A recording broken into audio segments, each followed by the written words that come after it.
Assalamualaikum warahmatullahi wabarakatuh.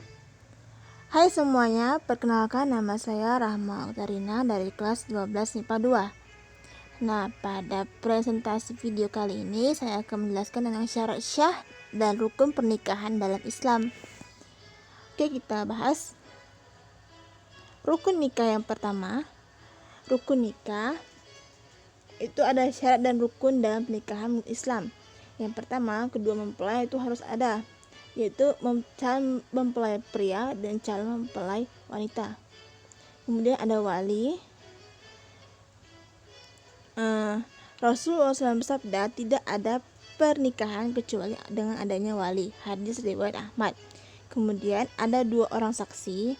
Kemudian mahar ini bisa bentuk uang, benda atau lainnya sesuai keinginan dari mempelai keluarga mempelai wanita. Kemudian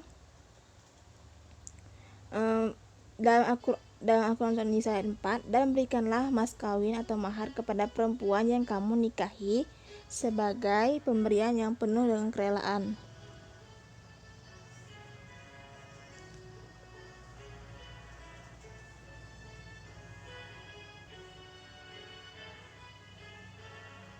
Kemudian kita lanjut, macam-macam mahar itu mahram itu dilihat dari kondisinya. Mahram dari 2, yaitu mahram mu'abbad, wanita yang diharamkan untuk nikahi selama-lamanya, seperti keturunan, satu susuan, mertua, perempuan, anak tiri jika ibunya sudah dicampuri bekas menantu perempuan dan bekas ibu tiri. Kedua, mahram ghair mu'abbad adalah mahram yang sebab menghimpun 2 perempuan yang statusnya bersaudara, misalnya saudara sepupuan, kakak adik. Hal ini boleh dinikahi, tetapi setelah yang satu statusnya adalah bercerai atau meninggal dunia, yang lain dengan sebab istri orang dan sebab iddah. Terus itu ada macam-macam pernikahan tidak sah. Itu ada mut'ah, ada syigar, kemudian ada mutahil, ada pernikahan orang yang sedang ihram, baik ihram haji maupun umroh hingga masuk masa tahalul. Kemudian pernikahan dalam masa iddah. Masa iddah ini tergantung, kalau dia akibat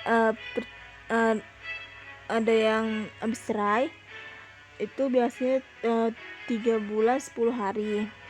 Kalau gara-gara suaminya meninggal itu biasanya sama saja. Tapi kalau dia cerai dalam masa istri yang mengandung, maka masa iddahnya selama istri yang mengandung sampai melahirkan.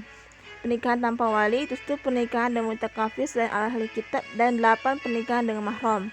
Lanjut, menurut Al-Quran An-Nisa 8 macam mahram ayat tersebut. Yang pertama, ibu-ibumu, anak-anak perempuan, saudara perempuanmu, saudara bapakmu yang perempuan, saudara ibumu yang perempuan, anak-anak dan saudara laki-laki, anak-anak perempuan dan saudara-saudaramu yang perempuan, ibu-ibumu yang menyusui, saudara perempuan sepusuanmu, ibu-ibu istrimu atau mertuamu, kemudian anak istrimu yang dalam peliharaanmu dari istri yang telah kamu campuri, kemudian istri anak kandungmu atau menantu menghimpunkan dalam perkawinan 2 perempuan yang saudara dan wanita yang bersuami.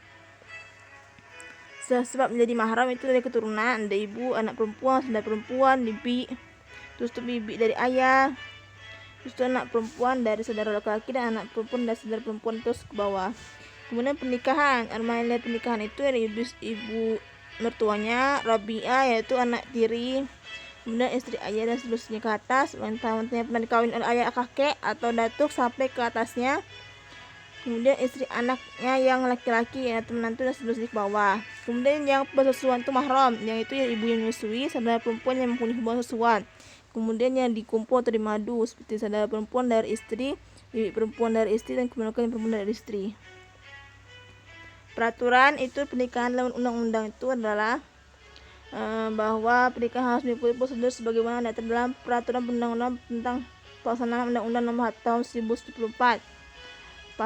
Bab 2 pasal 2 itu adalah pencatatannya itu pernikahan dilakukan oleh pegawai pencatat nikah PPN yang berada di wilayah masing-masing. Kemudian PPN ini yang dalam perundangan dalamnya terdalam Undang-Undang Nomor 32 Tahun 1994. Tugasnya adalah wewenangnya itu mencatat perkawinan yang dilakukan berdasarkan hukum Islam di wilayahnya.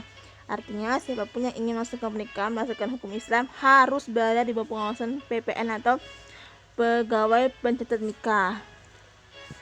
Kesimpulannya, mempelai pria dan wanita beragama Islam itu rukunnya ya, laki-laki bukan mahram calon istrinya, wali akad nikah dan justru dalam hal ini ada si perempuan tidak sedang ihram dan pernikahan tidak ada paksaan.